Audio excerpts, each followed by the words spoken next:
하나님 아버지 하나님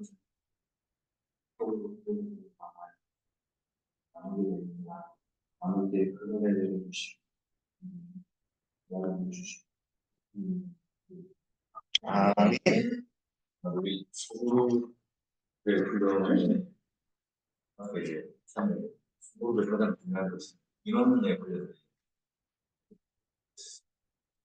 인원은 기한에 사역 훈련에서 하게 될 선거 주로 이런 걸 리더십에 관련되는지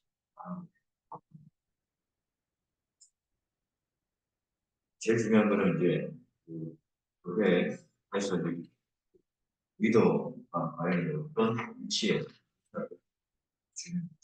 그 부분에 있어서 우리가 모임이라는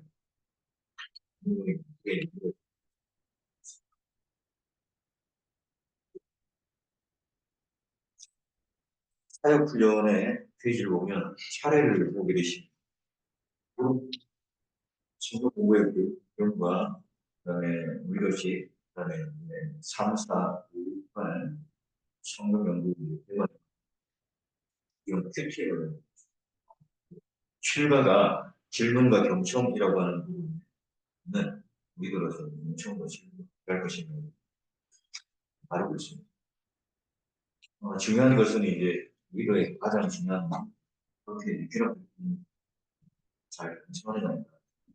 속으로 우리 모이고 어떻게 흘러가는 이게 중요한 방향을 설정할 수가 있어서 오늘은 이제 소그룹 성경 공부의 교육 환경과 성경 공부 리더십에 관련 첫 번째 뭔가요? 이 교수 목사님 교회 안에서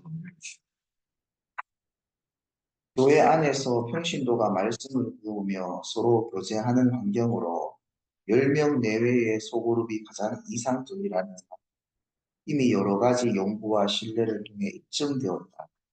대부분의 평신도 훈련들이 소그룹 형태를 통해 이루어지는 것이고 소수의 환경이 다수의 환경보다 더 효과적이라는 데 있다. 소그룹을 인도하기 위해 준비 중인 평신도 지도자는 소그룹의 특성과 운영에 대해 이론적으로 연구를 해두지 아니하면 안 된다. 이미 상당한 기간 동안 제자 훈련과 소그룹을 연습하면서 소그룹의 체질을 잘 익혀두었기 때문에 큰 어려움은 없겠지만 이론적으로 정리를 하면 지도자로서 힘을 가질 수 있고 창의적인 적용을 하는 데 큰 도움이 될 것이다. 그룹을 인도하는 리더는 지휘의 특성과 그 다음에 성경의 효능을 잘 이해.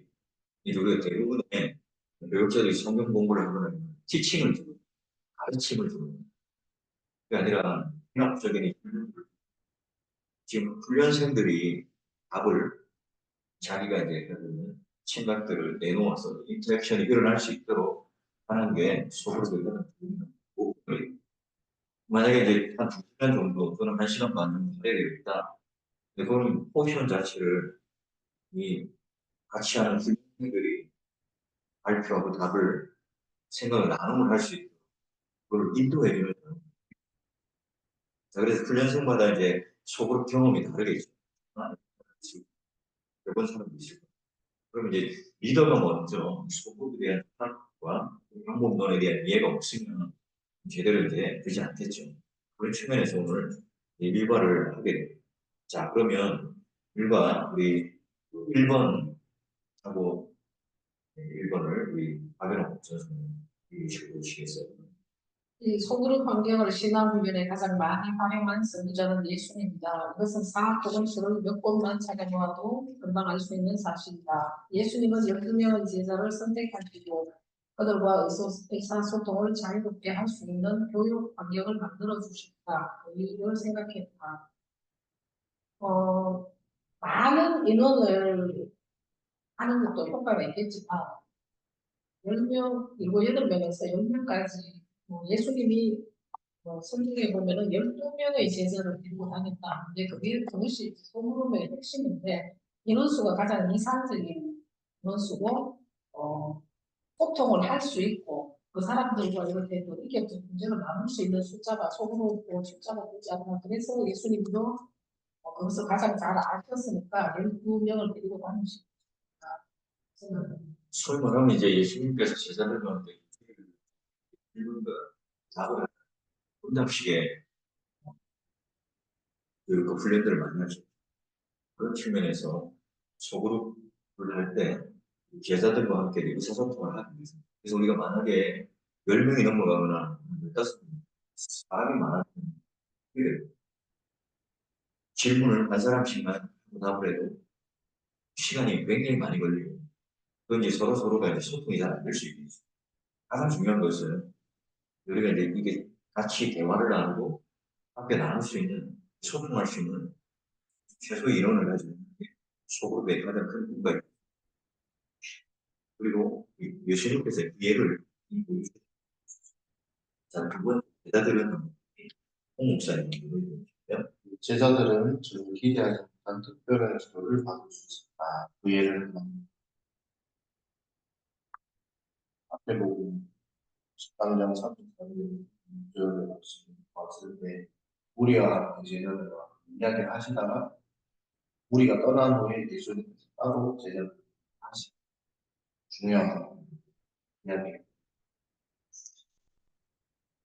또 시간을 내가지고 그 예수님께서 말씀하신 비유에 대한 보충수 주신 또 어떤 장점이 있을까요? 성경들을 향해서 비유해 나머지 제자들에게 좀 더 심한 깊은 내용의 질문을 던지면서 대화를 하게 됩니다. 우리가 예를 들면 주일날 공예배로 들려주는 전체적인 내용이지만 이거 안에 조금 더 한 걸쳐 더 할 수 있는 그런 질문을 던지는, 이제 내가 가지고 있는 생각도 또 내가 보는 어떤 또 내가 가지고 있는 관점과는 다른 상대방이 말씀에 대한 적용, 거기에 대한 느낌을, 거기에 깨달음이 있겠죠. 그런 부분을 알아볼 수 있는데, 혹시나 이제 뭐 그런 부분에 있어서 경험들이 혹시 있나요? 제자 훈련을 많이 저는 유적들 해설사를 신청을 하고 그냥 이렇게 낮에 보고 지나치고 그냥 아무 의미 없이 지나치고 이게 시간들이 그렇게 소중한 시간이면서 해설사를 내려면 낮에 어떻게 해서 여기 있어요? 어떻게 설명을 들을 수 있게 되면 이게 시간이 굉장히 유익하지 되는 것처럼 예수님께서 제자들한테 우리들에게 한번 얘기를 하시고 제자들한테 한번 본인의 의사와 정신이나 의미를 깊이 들을 수 있는 시간들. 이제 우리가 여러 가지 관점이 있겠죠. 첫 번째는 이제 내가 그 말씀에 대한 또는 이해가 될 수 있어요. 또 이제 내가 그것을 다시 한번 재확인하고 함으로 말미암아 정확하게 기억할 수 있어요. 또 이제 내가 그냥 막연하게 적용을 했던 정확하게 내가 내 마음을 통해서 정확한 적용들, 내가 해야 될 것들을 좀 더 이쁜 기도 제목도 마찬가지, 적용도 마찬가지. 예, 그러면 3번을 우리 박희정 목사님. 예, 예수님의 이러한 교육 방법을 보면서 무슨 생각이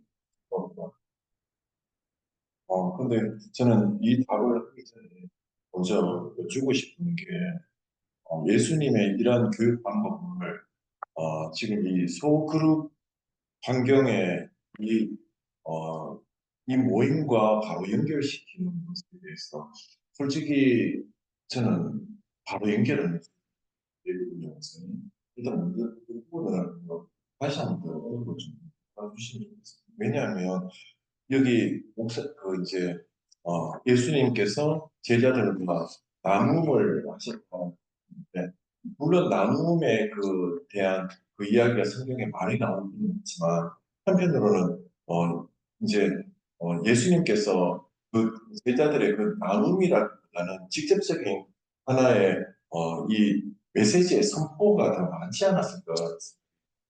메시지의 전도 제자들에게 답을 하고 하는 측면에서 그런 부분들에 대해서 네, 소그룹의 형태들을 이야기하는 것이 예수님께서 그러면 소그룹에 관련되어서 그 교육방 법론 자체가 한쪽으로만 이렇게 정당성 이야기 지금 이러한 교육 방법을 보면서 이제 예수님께서 그러면 우리가 생각하는 효율적인 거 그냥 뭐 전체 사람들 많이 소통하는 것도 그칠 수 있겠지만 그렇지 않고 이제 제자들 그룹을 뭐 때로는 뭐 3명 정도 가지고 또 여러 사람 올라갈 수 있고 그런 형태를 취했다는 것에 대해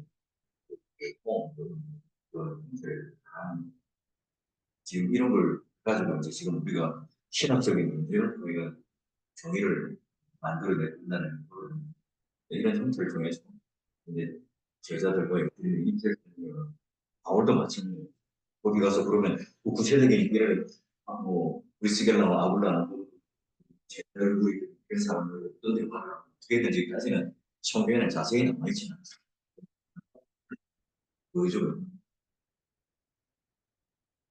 그래서 지금 이런 방법론을 통해서 우리가 한편으로는 대그룹이라고 하는 많은 사람들이 앉아서 예배를 드리는 공예배를 드리는 걸 보겠지만 그것만 또 말고도 지금 이와 같이 이제 말씀을 가지고 반응을 할 수 있는 소그룹 형태가 존재한다는 거죠.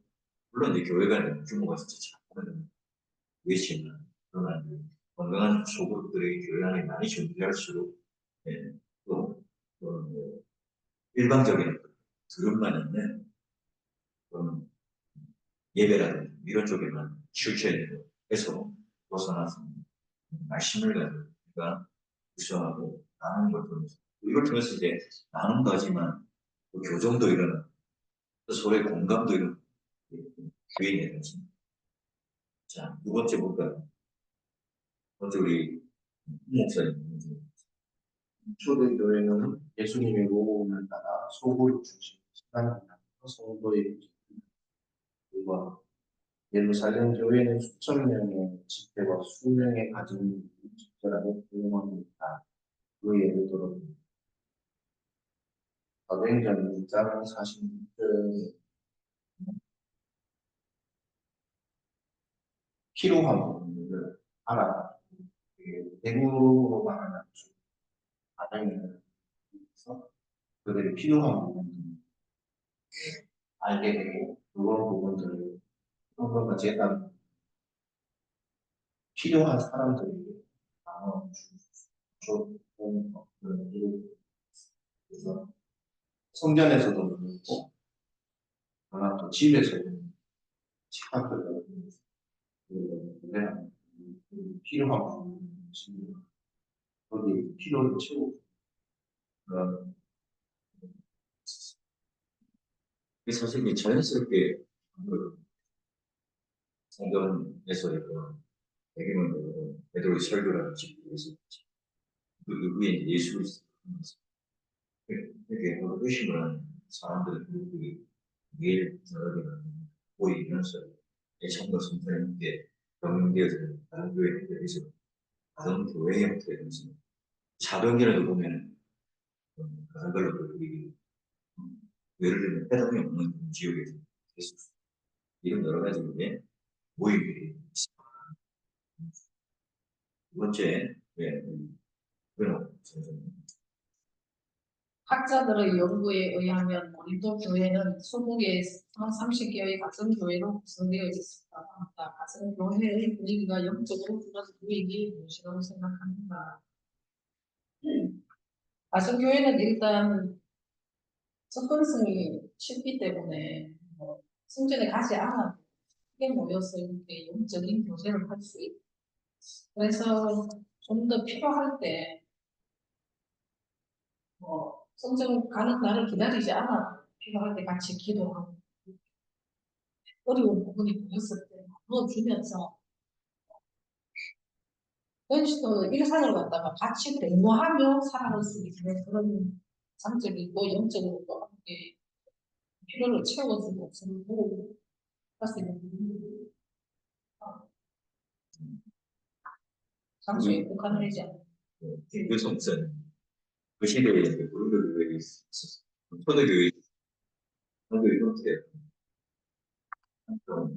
이 뭐라고 생각해요? 왜 발전될 수밖에 없었어요? 이제 가정이라는 말을 하면 따뜻함과 편안함이 있습니다. 사람이 마음의 문을 열려면 내한테 좀 편안함이 있어야 돼요. 그리고 이제 따뜻함이 있어야 마음의 문을 열 수가 있는데 이런 가정적인 분위기가 형성이 되려면 마음을 연 상태에서 인격적인 제가 일어날 수 있고 또 함께 더불어 성장할 수 있는 그런 것들이 조성이 된다고 했습니다. 중요한 것은 이런 분위기 속에서 공동체 의식을 가질 수 있고 함께 바라보는 목표 의식을 가질 수 있기 때문에 가정교회의 이상점은 예.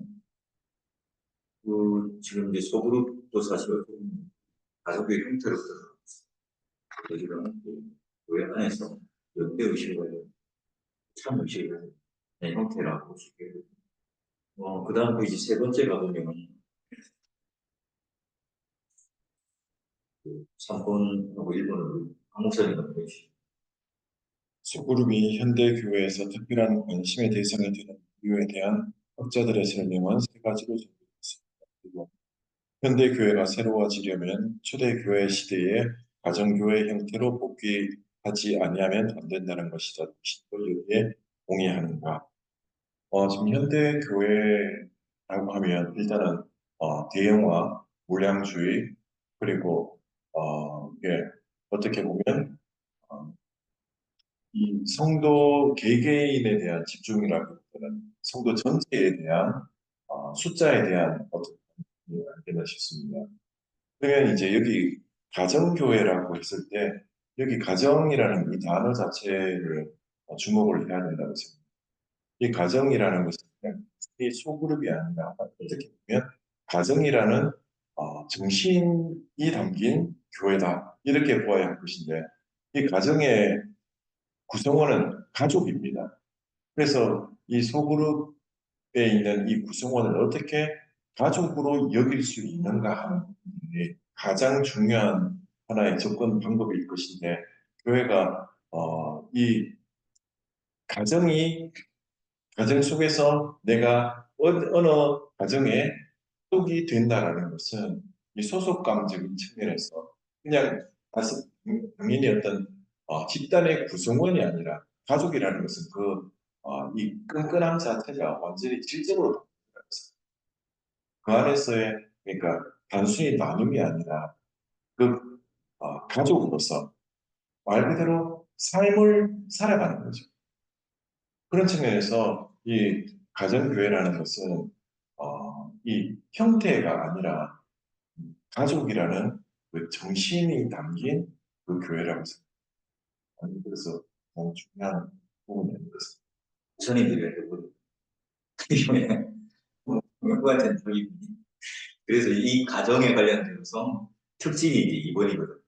모든 공목사 박 목사님 말한 것처럼 가정의 그 특징들이 내적이라고 그걸 이거 설명했어요. 속으로 모이니 고독한 현대인들에게 그런 소속감을 그런 점에 예, 건강한 것이 이제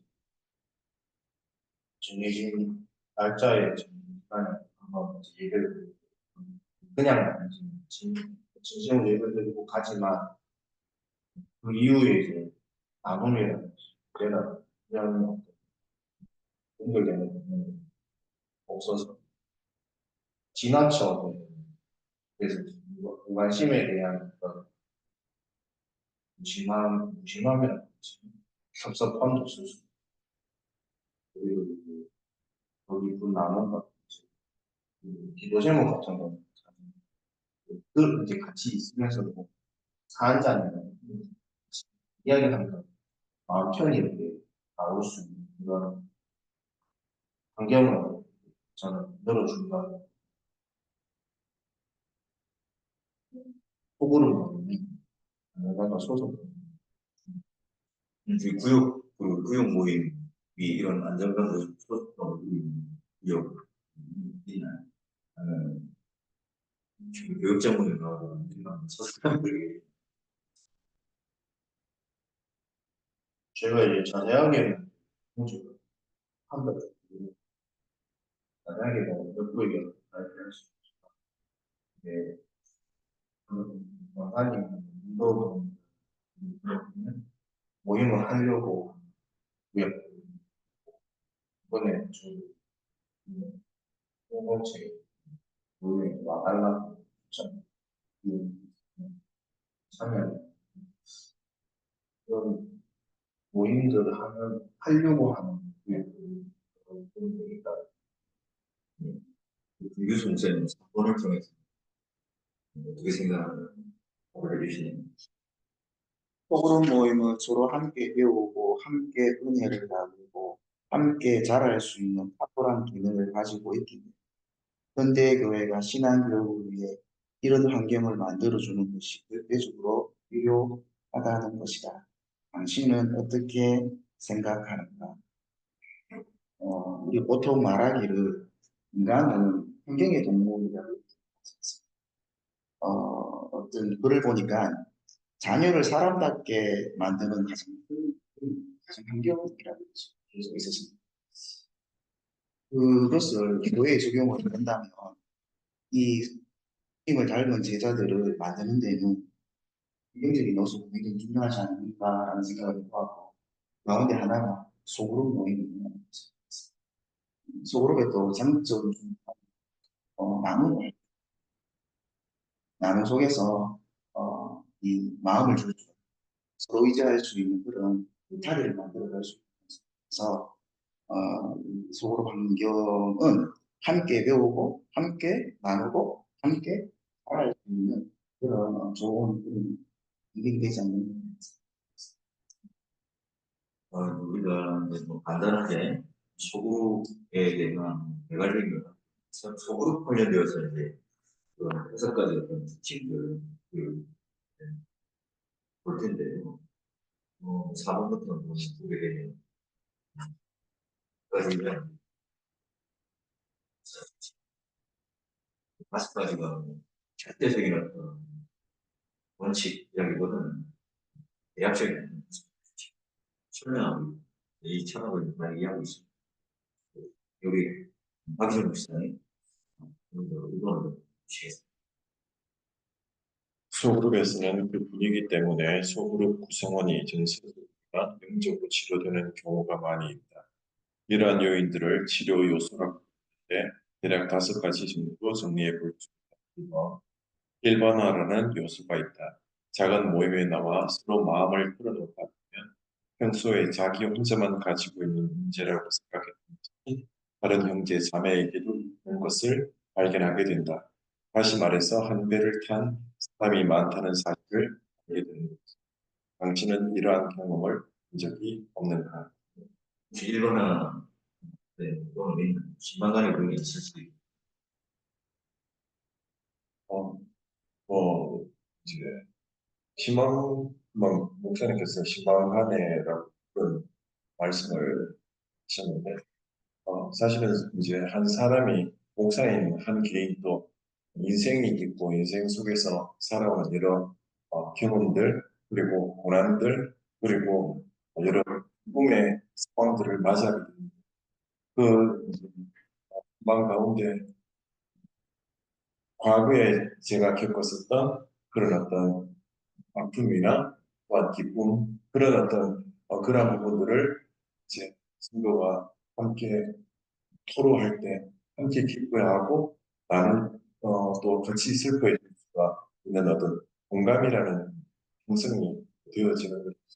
그게 또 한 부분으로 또 이제 그 아픔들을 견디고 넘어서는 사람들은 상처받은 치료가가 되어가지고 또 그 모든 과거의 그 경험들이 또 귀한 믿음의 권면으로 이루어지고 또 그래서 각자의 비슷한 경험들을 이렇게 공유를 하고 나누고 또 그 안에서 치료를 받아나가는 그런 귀한 경험들이 있을 수 있습니다.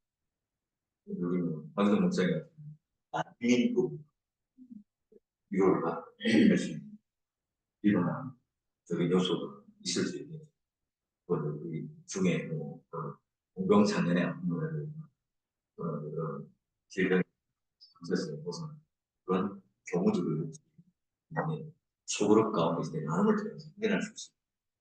자, 두 번째 우리 박연옥 전사. 이번 인간 상호 관계 학습이라는 좀 어려운 요소가 있다. 이것은 다른 형제 자매를 통해 자신이 무엇인가를 배우고 만나는 것을 말한다. 소그룹 안에서는 다른 사람 때문에 자신의 장단점이 무엇인지를 알게 됩니다. 자신의 개성이 어떤 점에서 문제가 있는지를 구체적으로 인식하게 됩니다. 당신은 제자훈련 모임에서 다른 형제 자매들을 통해서 자신의 어떤 점들을 배우고 발전하게 됩니다. 저는 이제 순종하는 편이지만 제가 이제 사역하면서 마음에 안 드는 점이 있으면 순종 안 하는 점들이 있어요. 많이 말씀드렸습니다. 제가 이제 순종해야 됨에도 안 하는 것이 있었는데 어떤 성도님들을 통해서 양육을 제가 하는 데 통해서 그분은 어떤 말에도 순종하시더라고요. 순종이 대사보다 낫다는 그런 것을 이제 성경에 왜 있겠습니까? 제 모습 속에서 불순종이 불순종도 신앙적으로 보면 참 나쁜 거잖아, 죄잖아, 그죠? 근데 죄를 제가 많이 지었다라는 것을 이제 생각하게 되면서 아니다 싶어도 일단은 순종해야 되지 않나 이런 점들을 성도들을 통해서 제가 배우는 것이 많아서 이것뿐만이 아니고 다른 것들도 많지만 가장 중요한 것 중에 하나가 그 말이라고 일단 순종하자 하는 그렇습니다. 공부의 장점은 혹시 이제 네. 그렇죠. 나의 장점을 찾았죠. 이제 우리가 같이 이제 소그룹 하다 보면 그 서로의 어떤 인격적인 끝까지 이제 웃고 섬기고 그 안식 준비하고 그런데 최선을 다하는 어떤 분들은 또 연락하고 그렇죠. 어떤 분들은 식사를 메뉴를 잘 정해요. 그런 장점도 어떤 분들은 또 이제 청하고 들어주는 그 장점 이런 분들을 만나 발견할 수 있어요. 3번 우리 김 교수님. 그리고 택각이라는 요소가 있고 자기가 소속한 모임을 무척 사랑하고 귀히 여기는 마음을 가리키는 것이다. 모임이 마음에 들면 들수록 자신을 느낍니다. 당신은 사역반에 대해 어느 정도의 애착심을 가지고 있다. 그리고 애착심이 강할 때 사역반으로부터 배운 것이 얼마나 당신의 생각과 영향을 주는지 말해봐. 지금 이 사역반이 만들어지지 않은 상태인데 저는 이제 목사님과 이 과정을 한 후에 사역반 리더로서 세워졌는데 이 목사님과 공부를 할수록 내가 지금 앞으로 이끌어가야 될 모임에 대한 기대와 그 일에 대한 그런 어떤 마음들이 커지는 것을 느끼고 있습니다. 이제 뭐 그룹의 적심 단점이 있을 수 있어요. 그룹의 적심 단점. 이게 모모인데 관계가 서먹서먹해도 이 그룹의 상황에 천주 끝까지 가버리면 이게 관계가 이게 하나가 되지 않을 수도 있고 이 그룹의 끈끈해서 원팀이 되어 헤어지지만 완전히 이제 좀 자조직화되어 교회 안에 어떤 나쁜 영향을 일으키는 이런 부분에서 좀잘 중도와 절대를 설명할 때 그런 부분을 좀잘 되네요.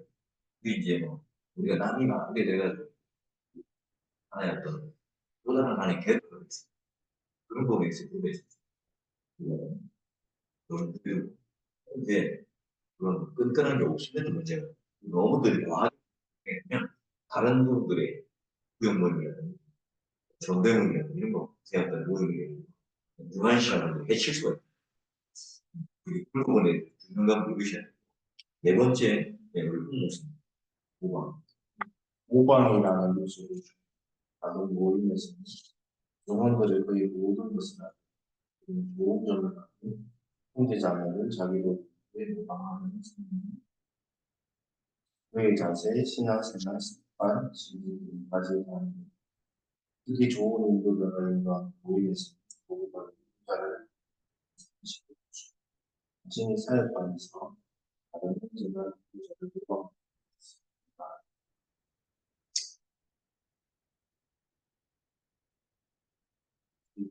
폭우로뿐만 아니고 작은 교회에 있어서 그런 형들뿐만 아니고 교회할 형이 교회 다 정말 모임에서 찬양을 잘 인도하고 모습 다 배우고 지금 다니는 그런 형들을 많이 옷을 보시는 거 저도 돈을 모아가지고 뭐가 그 형을 닮아가고 싶어 그런 생각을 이 부분에서 이제 우리 리더, 우리 훈련생들을 이때 이제 뽑아는 훈련생들의 컨트롤을 언급해주면 좋습니다. 그 선생님 이제 참관이를 결정 액션을 잘하는 그 부분에서 많이 보여요. 그리고 이런 김주성 선수는 이런 진중한 모습과 굉장히 확실하게 보는 모습이 여러 가지 여러 가지 이런 부분을 할 때는 구체적으로 우리 이제 구성원들 훈련생들을 위해서 언급을 해주는 그런 우리 네, 카타르시스 이 부분입니다. 우선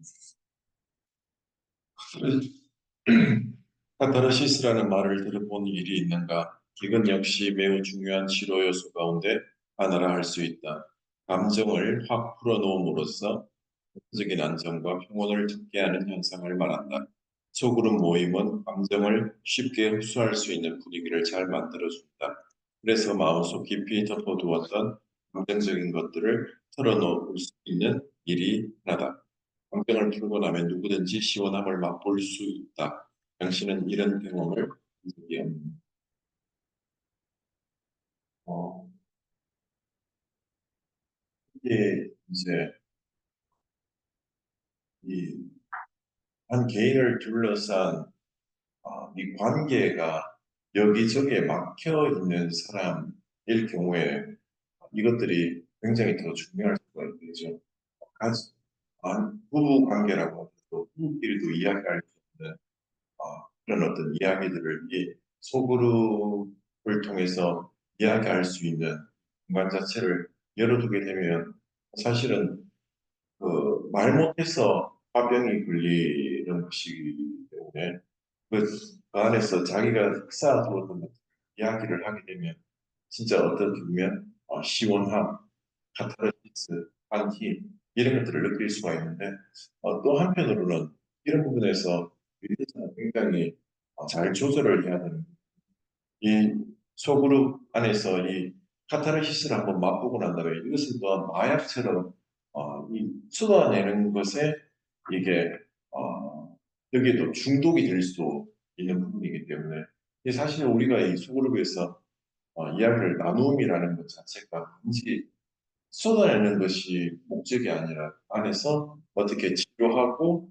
회복하고 그리고 정상적인 우리가 이 승화라고 하죠. 그 어떤 문제들에 대해서 이 승화가 될 수 있는 부분들이 있는가 신앙 가운데서 어떻게 세워나갈 것인가 하는 부분들을 리더자가 잘 코치를 해야 되는 것 같습니다. 이제 중요한 것은 카타르시스를 통해서 우리의 내면에 있는 것들을 많이 풀어놓을 수 있는 그럼 이제 우리 신방을 가서도 우리가 이 유대가 남에게 주게 우리가 이제 이런 소금 훈련을 하는 그런 모임다. 우리가 이 공동체에서 나는 연합한 데들 한 사람에게 흘러가지 않도록 잘 우리가 그렇지 않으면 우리 내면에 있는 깊은 것들을 내놓지 않는 그 형식적인 모임으로 될 수밖에 없겠죠. 이 모양이 요게 예. 이제 나는 이게 좀 카타르시스의 효과를 이 카타르시스의 이 효과 전에 카타르시스라는 자체를 성령님의 사역의 영역으로 어디까지 볼 것인가 이런 부분들도 좀 해야 되지 않습니까? 이거는 이제 신앙과는 전혀 상관없는 그냥 단순히 기분을 풀거나 감정을 해소하는 그런 영역으로 이렇게 구분을 짓는다면 그러면 이제 우리가 이 부분에 대해 가지고 이 조심스러운 부분이 어떻게 보면 감정의 영역도 하나님이 건드시는 영역인데 이 구분점이 중요한 질문이 우리가 지금 이 소그룹을 하는 그 가장 중요한 그, 그 준거가 기준이 그 말씀을 가지고 그러니까 지금 우리는 지금 소그룹을 하는 이거 목적이 됐 대관을 하고 있기 때문에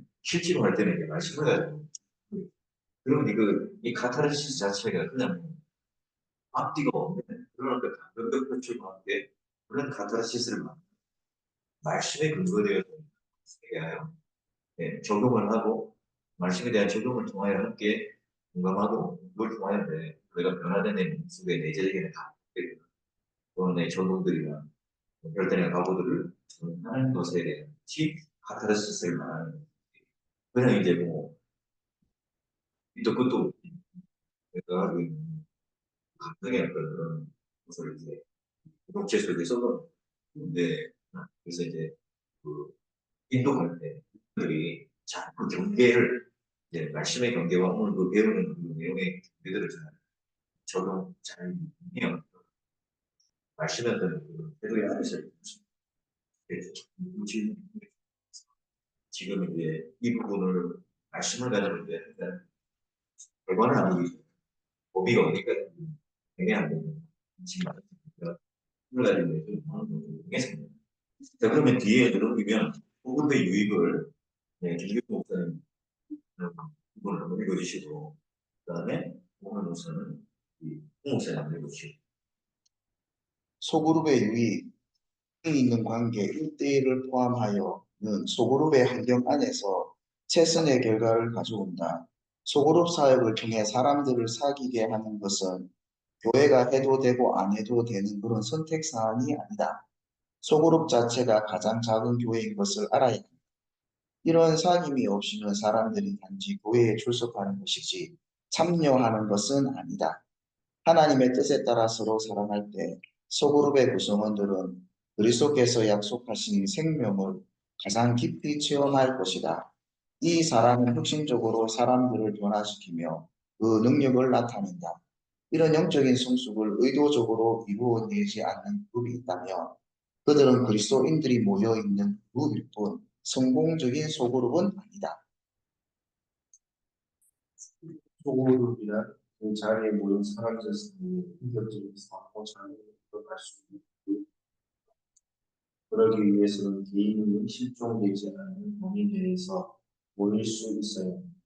예수님은 이와 같은 소그룹을 완전히 있어서 선구자적인 위치 그는 제자들과 보낸 3년 동안의 경험과 결과를 가지고 소그룹의 성격과 운명을 인간적으로 증명했습니다. 예, 뭐 지금 이 부분은 특별히 이제 사례를 보여주고 이 구성원들과 함께하는 많은 시간을 열고 이제 마무리할 때 중요한 건 시간 배운 거를 몇 점 정도 또 하기 전에 사실은 이제 끝마치기 전에 기도 제목을 각자 받으셔가지고 기도 제목 카드를 많으시고 크게라도 하나 서로가 이제 공유해서 기도 제목을 네, 해주시면 됩니다. 그리고 시작하기 전에는 지금 성경 구절 네, 다 같이 낭송하고요. 그 다음에 주일날 공예배 때 들었던 이 내용을 간단하게 네, 정리를 하고 또 나눔을 하고 있습니다. 그래서 이제 지난주에 공예배 때 들었던 그런 부분이 은혜가 되고 도전이 되고 적용을 하게 되는구나. 그러니까 이제 이 부분을 대부분을 보면 부담스러워하는 그런 네, 한두 사람이 돌아가면서 그냥 랜덤하게 할 수 있는 대부분이 10번짜리 가능성이 있죠. 그래서 처음 시작할 때는 방송 그리고 주일 예배에 관련되어서 이제 요약, 정리와 그다음에 간단한 나눔을 할 수 있는. 아직 지금 이런 큐티라든 이런 게 익숙하지 않기 때문에 그걸 가지고 이제 가능하구나 할 수는 없고요. 이제 그 부분은 그리고 일단은 이건 하고요. 그리고 이번 재정부도 볼게요. 서울 성경을 누구를 대시 훈련받고 교회가 공식적으로 인정하는 사람이어야 한다. 말하자면 이 사역자 훈련받기까지 끝난 걸 말합니다. 교회 세포 조직이라고 할 수 있는 강하게 성장하려면 전 교회가 풍성한 생명을 누리게 되고 소그룹이 만들면 전 교회가 나야 되고 막 그러므로 소그룹 리더는 명한 목적을 가진 훈련 프로그램을 통해 줍니다. 신앙의 동질성을 형성하고 교회가 지향하기 위해 리더는 반드시 교육자를 통해 만들어야 한다. 교회 안에서 소그룹을 인도하는 리더의 형태는 그 그룹이 모이게 된 목적에 따라 달라질 수 있다. 우리가 생각하는 리더십은 성경 공부를 통한 영적 성장과 성경 교제 그리고 지역 사회 보호마 등의 목적으로 모이는 작품. 그리고 어떤 스타일의 리더가 가장 바람직한 우리와 같이 소그룹을 유도할 수 있습니까? 대단히 중요한 질문이다. 자, 1번 노동 교회에서 속으로 성장하는 분들과 평신도 진보라는 단임 목사를 같이 우리는 대한 방법. 1번 교회의 질서를 세우고 방문한 사람들을 모아놓고 여기저기서 성장을 하는 친구들 저희는 심각한 인적 분란을 받습니다. 당시에는 이제는 질서에 관한 그 다음에 이제 주일날 공예배 때 예배에 이루어지는 대사각적인 우리 공동체에 가장 중요한 울타리가 될 수 있는 그런 측면에서 우리가 그런 양육과 훈련을 받은 사람들이 리더로 두 번째 김교수 목사님 평신도 지도자가 담임 목사의 목회 철학을 이해하고 거기에 동의하기 위해 그렇게 해야 한다. 교육자로부터 직접 훈련을 받지 아니한 사람은 지도자의 철학을 알지 못한다. 그런 사람은 쉽게 교육자와 불편한 관계를 유발할 수 있다. 당신은 담임 목사의 목회 철학을 그 내용을 적어보라. 제가 이제 언제 얼마 되진 않았지만 목사님 중시하시는 부분이 속으로 변합니다. 네, 그걸 이제 알게 되었습니다. 가장 역시나 예, 철학을 두고 서로 나누는 이제 개혁신학을 추가해 나가는 과정 속에 지금 있는 이 그것들에 대한 그런 것에 대한 부분입니다. 사실 우리가 목회자들마다 교육자들이 이제 교회 간에 다를 수 있어요. 이제 우리 교회가 추구하는 교회의 가장 중요한 목표, 신학적인 스탠스는 정치 제도는 그리고 이제 우리가 그런 이제 성경과 교리라고 하는 두 기준으로 가지고 교회가 양육이라는 균형감을 가지고 그런 측면에서 구역 모임이라는 지금 이 양육 자체를 소그룹화 이쪽을 가지고 이제 하고자 하는 목회 철학을 하는 게 하실 때 설명해 주시고 한 번은 우리 박희정 목사는 평신도 지도자가 리더로서 진도의 권위를 가지기 위해서 그렇게 해야 한다. 담임 목사를 통해 훈련을 받고 교회가 주는 직분을 가지고 지도하는 사람과 그렇지 못한 입장에서 지도하는 사람은 큰 차이가 있다고 생각합니다. 가르칠 수 있는 거야. 누구든지 가르칠 수가 있겠죠. 모든 사람이 내가 똑똑하다고 생각하실 수가 있겠죠. 이 한 교회 안에서 그 소그룹이 이루어진다고 하면 하나의 주된 철학, 목회 철학 안에서 이 소그룹이 이루어지게 될 때, 그 소그룹이 아무리 많아진다 하더라도 결국에 그게 뭉쳐져서 또 하나의 지상교회를 이루어 나가는 것인데, 그 정신, 그 관점을 어떻게 이해를 하는가, 거기에 대해서 담임 목사님께서 지도하고, 뭐, 이 지명되어진 공신력 있는 그 사람들에 의해서만 그것이 지도되어질 때 담임 목사님의 그 목회 철학이 그 구역원들에게 또 소그룹원들에게 그 들어갈 그래야 또 하나의 교회를 이루어 나가는 데 당연한 하나됨을 이루기 위해서는 당연하다 생각합니다. 혹시 이제 이러면 담임 목사는 편을 만드는 그런 거는 되지 않나요? 그게 그렇게 생각하면 그게 담임 목사의 편이 아니라 이게 교회에서 이 목회 철학이라는 부분을 제외하고 이 교회가 이루어질 수는 없는 것입니다.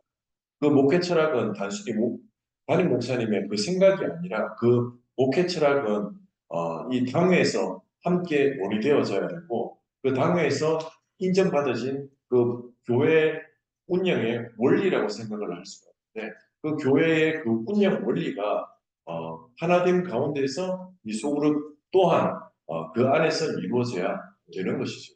그래서 담임 목사 개인의 생각이 아니라 어떻게 보면 이 담임 목사님의 그 목회 철학을 이 당회가 거기에 대해서 검증을 하고 함께 동력을 하고 인정하는 그 가운데서 이 교회가 나가야 할 발을 제시하는 것이고 정해진 것이다. 이렇게 볼 수가 있는 것이죠. 저는 네, 그러니까 이제 제자 훈련을 통해 이 소그룹을 통해서 사람의 제자를 만드는 것이 아니고 말하잖아요. 그죠? 예수님의 제자를 만드시고 목회 철학을 통해서 방향성을 성도들에게 제시해 주는 거죠. 어느 길로 가야 될지 잘못 가는 사람에게 갈 수 있도록 길을 제시해 주는 그런 생각. 예. 그래서 예. 말씀드리죠. 철도의 레일 사실 자리를 올려 세워서 같이 갈 수 있도록 그리고 이제 이번 우리 훌륭한 소그룹 지도자 유승 목사님 오늘 1, 2번 그러한 소그룹 지도자가 반드시 지녀야 할 원적인 요건들이 있다. 그것을 가정에서 부모가 가지고 있는 리더십의 요건과 그 일치하는 것이다. 가정에서 부모가 가진 리더십이 몇 가지로 정리하여 저 크게 두 가지로 생각을 하는데 하나는 따뜻함이요. 둘째는 독립심을 심어주는 거예요. 그, 부모님이 먼저 이 부모의 마음으로 자녀를 대할 때에 자녀도 또 이제 부모를 본받고자 하는 그런 마음들이 생기는 거고 또 하나는 이제 자라면 자랄수록 부모님이 물려주신 그 리더십은 이제 스스로 혼자서 이렇게 사회를 살아갈 수 있는 그런 어떤 길을 가르쳐준 그런 부분들이 성장하면 할수록 사회의 구성원으로서 살아가는 데도 어려움이 없을 뿐만 아니라 독립적인 생활을 할 수 있는 그런 어떤 영향력이 부모님으로부터 물려받은 것 같습니다. 그래서 저는 2번까지 한다면 교회도 마찬가지라고 우리가 소그룹을 이야기했었을 때는 제일 중요한 부분들이 대그룹과 소그룹의 차이가 있었습니다. 이 소그룹 안에는 그 인간적인 이제 정을 나눌 수 있는 그런 어떤 이제 모임이 될 수 있다는 그 사람의 마음의 문을 열기 위해서는 이 소그룹 안에의 가정적인 분위기가 좀 있어야지 문이 열리고 그 다음 단계로 나갈 수 있습니다. 그리고 소그룹을 통해서 우리가 이제 앞에 질문들과 연관을 시키면 이 목사님의 철학하에 목사님 가지고 있는 비전과 꿈을 같이 공유하면서 결국은 독립적인 신앙으로 세울 수 있는 그런 역량이 있는 사람으로 그렇게 이제 나가는 훈련 과정이라고 생각합니다. 결국은 우리가 목사님 철학 안에 그 큰 틀은 예수님 닮는 그런 어떤 목적을 가지고 있고 계속해서 접목이 아이처럼 누군가의 도움을 받으면서 신앙생활을 하는 것이 아니라 훈련을 통해서 독립적인 하나님의 사람 세우는 그것이 지금 여자는 또 가정의 부모님의 팔로서의 오늘 그런 쪽을 사실 혹시 이제 세 자녀가 있는데 그 가장 부모의 가장 웰컴을 잘 그런 자녀는 누구인가요? 세 자녀 저희는 막내 딸을 말하는 어린데 그 솔직히 미쳤다고 별로 신앙생활을 열심히 하려고 합니다. 그래서 제가 이렇게 돌아보면 첫째와 둘째한테 좀 너무 강압적. 예, 이제 신앙에 대해서 이제 가르치려고 하고 또 훈계하려고 하고 이제 내 애는 있다는 생각으로 내가 할 수 있다는 그런 어떤 마음으로 좀 강하게 그렇게 요구했던 이 부분들이 조금은 이제 반감이라고 해야 되나 그런 어떤 마음들이 좀 있는 것 같아요. 그래서 지금은 아이들이 자율적으로 인격적으로 하나님 만날 수 있도록 노력을. 근데 우리 막내 같은 경우는 그렇죠. 특별히 가르치는 것도 신앙에 그런데 대한 욕심이 예를 들면 그래서도 가정 예배를 드리고자 이제 얘기하는 애는 막내거든요. 오빠 가정 예배 드리러 나와. 엄마 아빠 가정 예배 드려야 돼. 뭐 이런 집에서 전도사님이 나가고 있는 애가 이 막내. 그리고 예수님 어땠어요? 보험들을 저기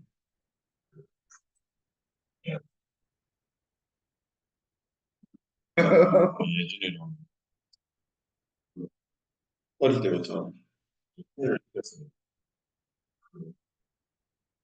너가 가장 사랑해야 될 사람은 엄마 아빠 아니다. 하나님이다. 세례를 시켰기 때문에 어릴 때 세례시킨 게 세대 안 나가는 사람도 있어요.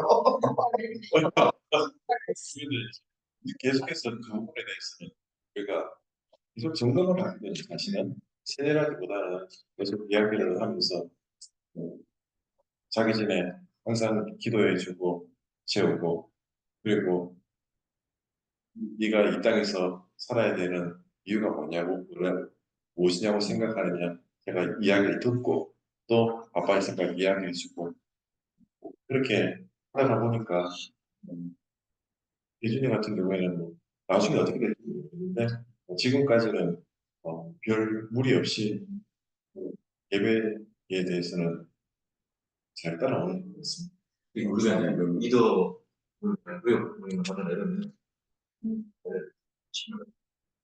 신나게 말씀하시고 그렇게 우리가 목사님 들어가면 들어가가지고 신학적으로 들어가는데 그래서 두 번째 이제 보면은 그 가정의 떠들어도 이렇게 답이 안 나오고 보세요. 대부분 네, 아실 거예요. 그러면 이제 축구나 한번 자기 하고 싶은 얘기를 한단 말이죠.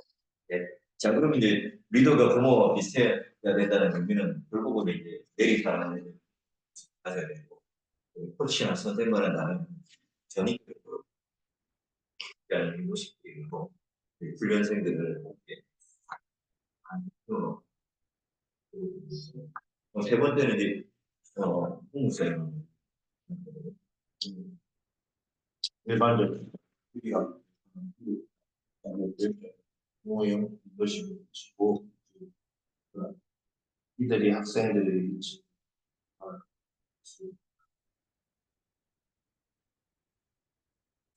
보고 배우고 선생님이나 리더나 교육자 본인들만의 기준이 자기가 자기 나라를 잘 하는 순간 그 리더는 이렇게 해야 된다. 기준이 그걸 이제 만약에 못 갖추면 못 갖춘다고 생각이 듭니다. 그분을 따라갈 반바지가 리더십 차이가 이제 문제점 문제가 있지 않나. 우리 다른 부분이 중국에서는 소그룹 리더 스타일을 체육계 코치와 비교하는 사람도 많다. 코치가 하는 일은 주로 선수 발굴, 훈련, 전략 설계, 개인 운영, 승부에 대한 전적인 책임과 필드에 나타나지 않는 걸고 있습니다. 코치형 리더십은 주로 제자 훈련을 담당한 교육자에게 해당하는 것입니다. 그러나 평신도 지도자가 놓치지 말아야 할 한국 과정을 위하여 그것이 지속하고 있는 것입니다. 성경 공부 그룹에서는 코치의 어떤 점을 리더가 받아야 하는지 나누고 코치는 일단 경기장 안에 뛰어 들어가지는 않지만 밖에서 심리적으로 지지해, 정서적으로 지지해 상당히 크다고 생각합니다. 눈빛만 봐도 알 수 있다는 말 있잖아요. 같이 한 소그룹에서 같이 한 사람 우리가 딱 앉아 있는 눈빛만 봐도 알 수가 있거든요.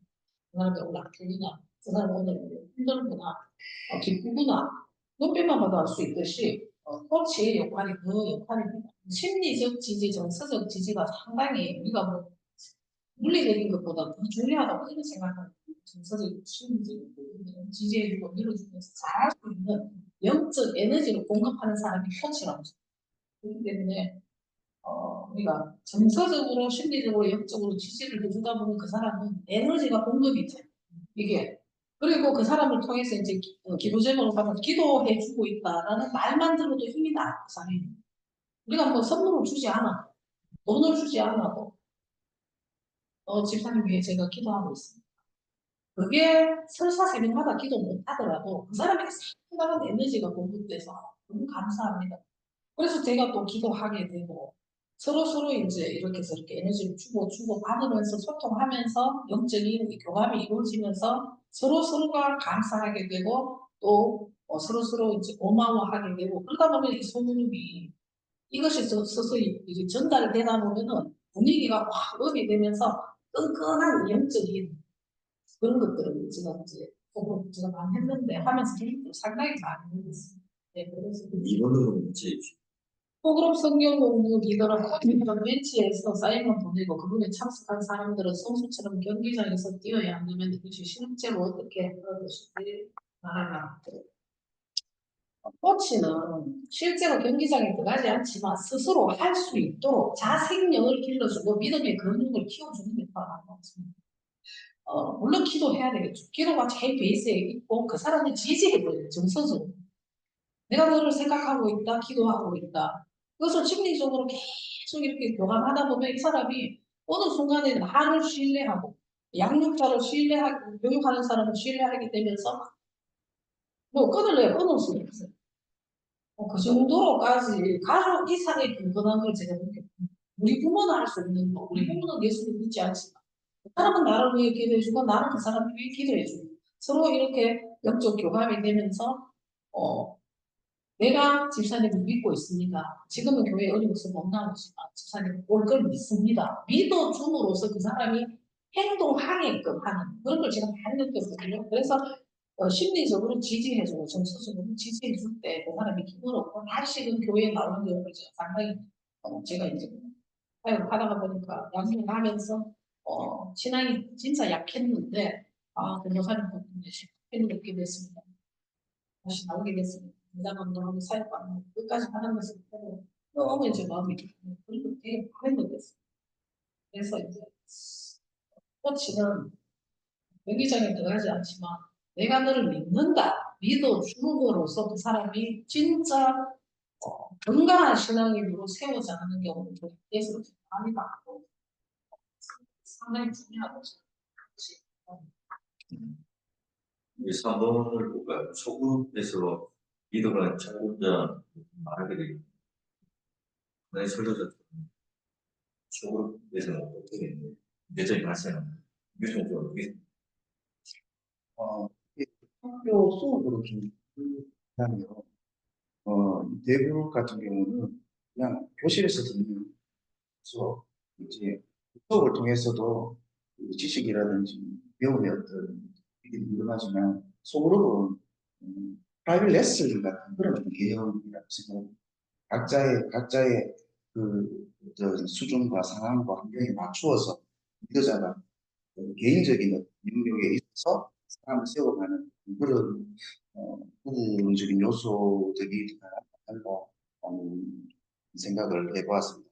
그래서 소그룹 자체가 리더의 어떤 지식을 주입하는 것이 아니라 소그룹 원들의 필요를 채워주는 개념에서 본다면 먼저 그룹원들의 생각을 들어봐야지 돼요. 그룹원들이 어떤 마음을 가지고 있는지 알아야지 도울 수 있는 부분이 보이지 않는다. 이제 이 부분에 대해서 이제 4번 도표가 이제 설명을 비난생들한테 막 주도적으로 해주셨습니다. 이 소그룹에서는 리더가 모인 사람의 별성이 리더의 권위가 크면 클수록 그만큼 훈련한 생들의 자유가 축소될 수 있고 리더의 권위가 더 약하면 그만큼 이제 또 훈련생들의 자유가 이 말이 의미는 뭐냐면 리더가 일방적으로 티칭을 많이 하게 되면 이제 입을 다물고 훈련생들이 입을 다물고 얘기를 하지 않고 그다음에 또 이제 리더가 중심을 못 잡고 이제 잘 인도를 하지 못하면 너무 자유분방해가지고 어떤 일방적인 한 사람이 얘기를 많이 한다는 아니면 이 오늘 배우는 이 주제의 범위 넘어서게 될 수 없어요. 그래서 이제 일본 같은 경우는 이제 그런 식으로 리더가 항의하게 되면 훈련생들의 참여가 급격히 떨어지게 되는 그런 경우가 있거든요. 이게 결국 설교의 형태. 그 다음에 이제 그 3번에 보면 제자한과 사역자는 1번에서 4번에서 8번인데 자꾸 이게 물리적인 이야기가 이런 거죠. 어떤 처음 이제 만났는데 친해지지 않았는데 잘 모르는데 무조건 뭐 어려운 거 질문을 귀납적 질문을 막 던져가고 깊숙이 한 걸음 더 들어가고 그러면 어떻게 되냐면 마음을 닫아버려요.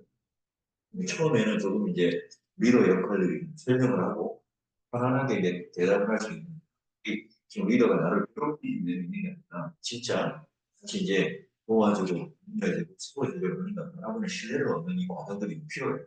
이 과정들을 하고 난 후에 점점 더 훈련생들에게 그 답을 할 수 있도록 기납적 질문들을 만들어 가야 돼요. 그러니까 예를 들면 처음 제자훈련을 시작하게 되거나 수업을 하게 되면 이게 일본 형식의 리더가 되고 뒤로 가면 갈수록 이제 좀 아주 역동적이고 활발하고 또 아주 성실한 훈련들이 있으면 점점 더 리더의 역할들을 축소시키면서 사람들에게 이제 해보라는 어떤 때는 좀 더 이제 보니까 이 중에 이제 리더가 인도까지 가는 부담스러운 일이 있는데 예, 그런 이제 리더를 아껴볼 수 있게 사용 훈련반에 가면 그렇게 하기도 하고 1대1이 아닌 훈련을 하기도 하고 그렇게 해서 이제 피드백을 해주고 있고 그러면 이제 4번까지 5번까지였죠. 예. 그럼 이제 5번은 한번 누구지? 예. 소그룹 리더. 소그룹이 나머지 5분 유형이죠. 밑에 소그룹 리더는 다음과 같은 성격상의 약점을 가지고 있으면 안 된다. 어떻게 해서라도 그 약점을 수정해야 성경 공부를 인도할 수 있다. 다변형, 흥분형, 냉정형, 이기주의형, 교만형, 권위형, 독점형, 인주형, 부정형, 소신형, 우유부단형 등이다. 예, 1번 한번 보시겠습니다. 당신에게 가장 문제가 된다고 생각하는 성격 유형은 어떤 것입니까? 뭘까요? 이제 성도들 중에도 이제 뭐 혹시 뭐 짜낼 거 이거 하는데 예를 들면 서로가 이제 정교하지 않도록 조심해요. 당신은 이런 형이야 라고 이제 규정지어 줍니다. 그냥 이제 얘가 예를 들어서 이제 리더가 먼저 이제 오픈을 하고 그다음에 이제 다른 분들이 또 그런 것들을 하려고 했는데 서로가 평가하고 정교하지 않고요. 서로가 말할 수 있도록 자유롭게 주면 그래서 이걸 규정짓는 게 뭐 중요한 게 아니고 이때만 MBTI는 레벨이 되겠다.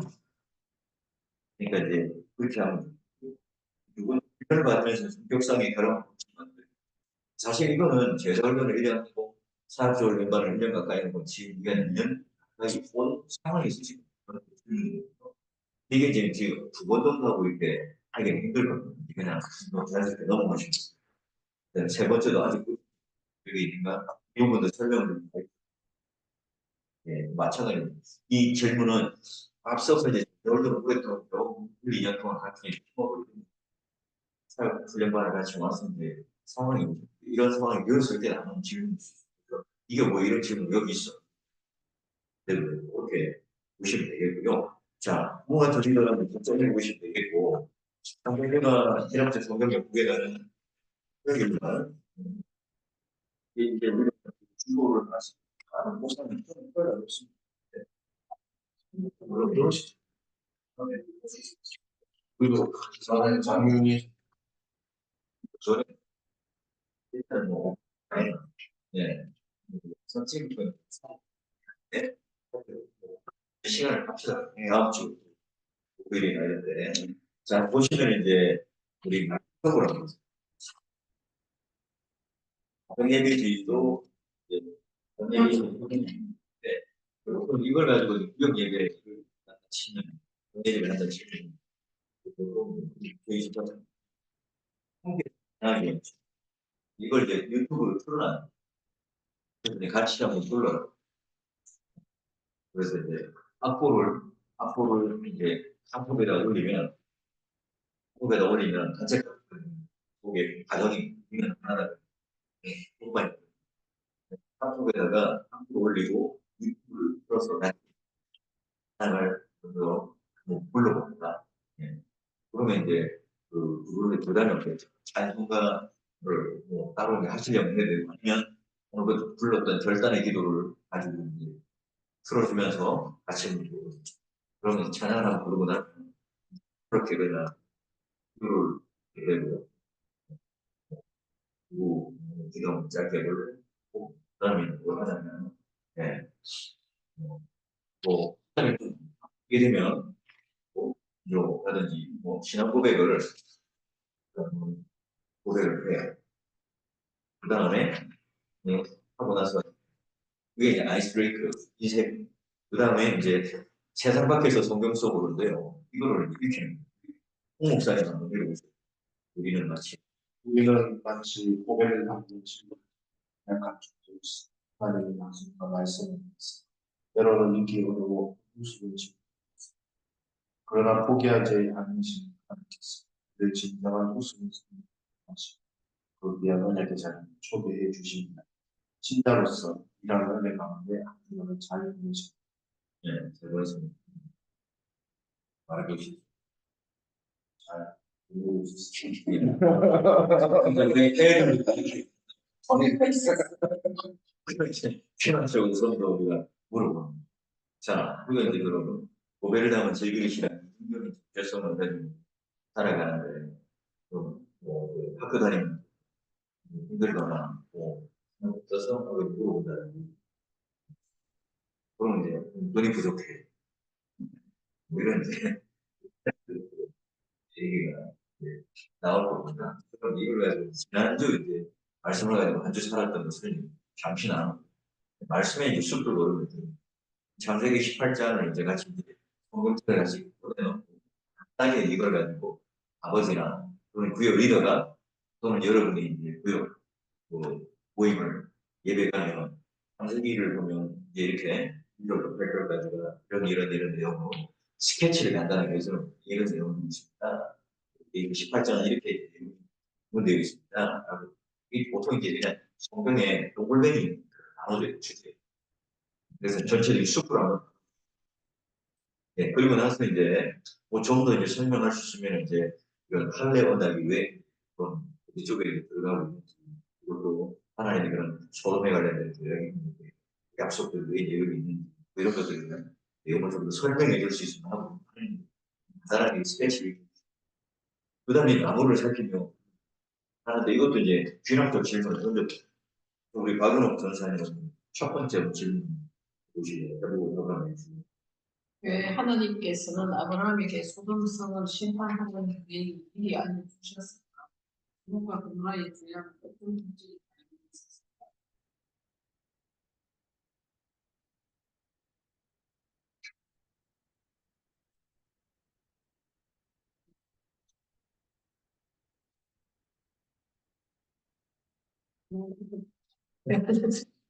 우리가 지난주 주제가 제목이 뭐죠? 하나님과의 친밀함. 하나님 친밀함을 통해 하나님 우리에게 친밀함을 받는 하나님께서 오늘 나에게 우리의 계획을 알려주겠다. 그래서 첫 번째는 오히려 아브라함이 어떤 복을 받는 일이냐. 두 번째는 소돔 고모라 어떤 심판을 받는 일을 얘기합니다. 그 특징들을 말씀을 하고 이르고 예. 그래서 이제 소돔과 고모라가 죄악은 그거는 어떤 특징을 가지고 있습니다. 그거는 이제 우물 안에 있는 건데 성경 21절 절거 22절에 나타나는 것을 보면 그 나머지 쪽에 유치해서 출연을 이거는 설교 시간에 메모를 해놓고 그냥 같이 나눌 수 있게 그런 부분이 중요하고 그렇게 이제 나눔을 되고 두 번째로 목사님 아브라함은 어떤 근거로 소돔을 위해 그렇게 담대하게 도구할 수 있었습니까? 하나님께서 공의로우신 분이라는 사실은 좋은 소식일까요? 아니면 나쁜 소식? 아브라함이 담대하게 도구할 수 있었던 것은 하나님의 성품에 기대어 그렇게 담대하게 나아갈 수 있지 않는가 생각합니다. 그죠. 지금 여기 18장에 나오는 하나님의 성품이 여기는 뭐를 하나님의 도를 듣고 뭐가 뭐예요? 의와 공도를 공도를. 그 하나님의 성품에 비례해서 기도할 수 있어요. 이제 이렇게 이제 답을 메모하게 됐으면 할 수 있는 겁니다. 그 다음에 세 번째 우리 홍목사님. 아브라함의 타락한 소돔은 요 공의로우신 분이라는 사실은 좋은 소식일까요? 아니면 소식? 네. 그냥 패스하자. 아니 그 사실 이게 저는 상대적이라고 생각해요. 예, 왜냐하면 믿는 자들에게는 이 맞아. 공의가 좋은 소식, 믿는 자들에게 좋은 소식이에요. 이제 이거를 이렇게 이제 그거를 우리 제자 훈련할 때는 하나님 공의로우신 분이라는 거를 이게 좋다라는 그런 맥락 속에서 쪽에서 하나님 그렇게 이끌어가는 그러니까 하나님 이런 걸 진짜 쉽지 않아요. 참, 그 우리의 공에 대해서 살고 있습니다. 그걸 말면 하나님의 날 보의 날이라는 충격성들을 보의 날이 있습니다. 이 확연하게 소원을 이렇게 정말로 이게 이제 이걸 짚는 쉽게 대답은 쉽지 않아요. 세 번째 아브라함의 타락한 소돔은 하나님 사랑하는 사랑하고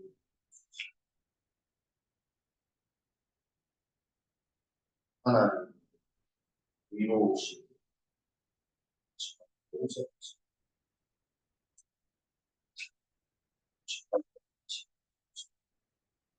것까지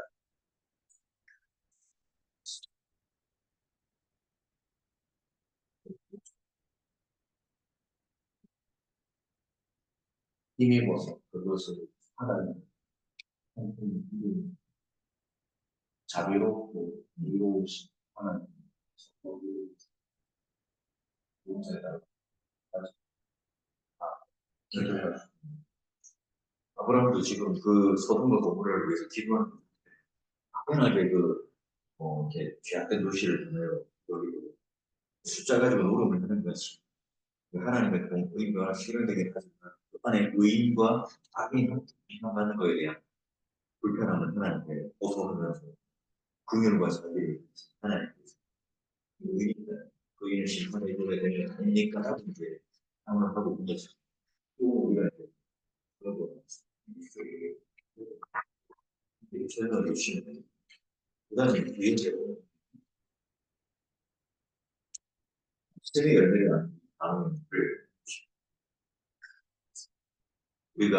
우리는 하나님의 은혜를 어떻게 누리고 있나요? 하나님의 말씀에 따라 이루고 있나요? 하나님의 자신을 생각하고 있는지 각자 이야기해 봅시다. 이제 그렇다라 여러분들에게 질문을 한번 던져보고 대답을 하나님의 친밀함을 누리는 약한 세상을 향하여 그분의 사랑과 궁유함으로 의와 공부가 이루어지기를 그렇게 간구하고 있는지 한번 각자에게 물어보는 여전히 그의 신척들을 위해 그리고 계속 이제 그들을 위해서 함께 궁유와 자비를 통해서 해줄 수 있는 부분들을 우리가 어떻게 하고 있는지 있으면 기도 받아줬고 반응을 보이죠. 그래서 이제 뒤에 이제 성경 안에서 세상 밖으로를 함께 얘기하는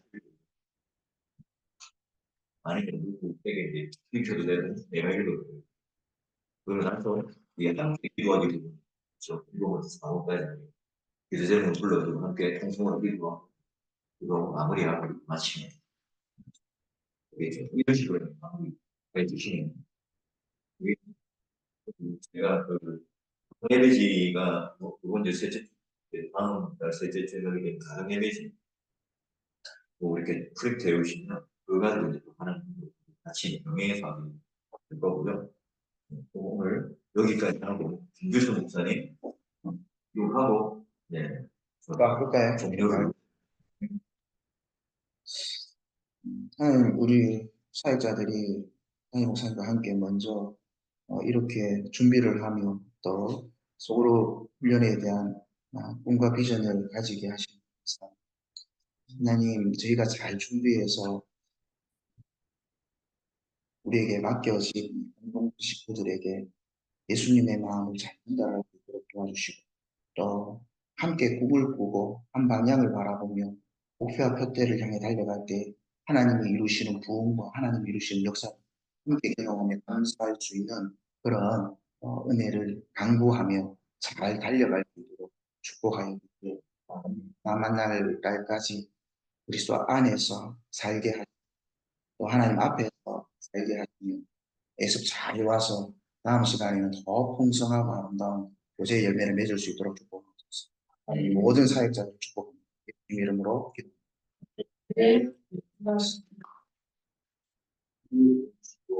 다음 보면은